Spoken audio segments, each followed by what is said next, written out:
So কি বলেছিলাম যে পাঁচটা ট্রান্সলেশন কিন্তু আপনার একটা বিশাল পার্থক্য তৈরি করে দেয় পরীক্ষার হলে।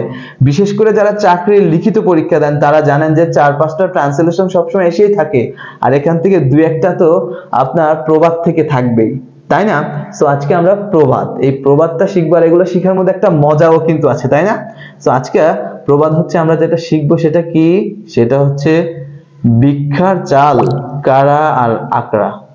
তার মানে কি, যে যে ভিক্ষা করবে ওরটা কোন রকম হইলেই হয়েছে, এটার মধ্যে কোনো পছন্দ অপছন্দ থাকবে না, মানে এটা আল্লাহর হস্তে পাওয়া জিনিস হইলেই হয়েছে একরকম, এরকম একটা বিষয়, তাই না?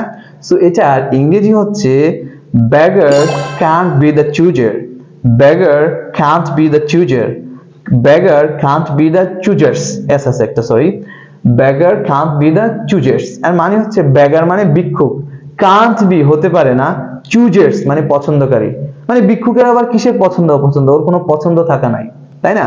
সেটা বলতেছে যে beggar can't be the choosers, যে ভিক্ষুক কখনো পছন্দকারী হতে পারে না, তার পছন্দ অপছন্দ থাকতে পারে না। সো এটার বাংলা কি হলো? বাংলা হলো ভিক্ষার চাল কারার আকড়া। ঠিক আছে?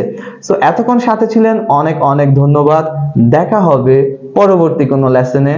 যদি ভিডিওটি ভালো লেগে থাকে তাহলে অবশ্যই বুঝতেই পারছেন কি, সাবস্ক্রাইব করে আমাদের পাশে থাকবেন, অনেক অনেক বেশি কৃতজ্ঞ থাকবো।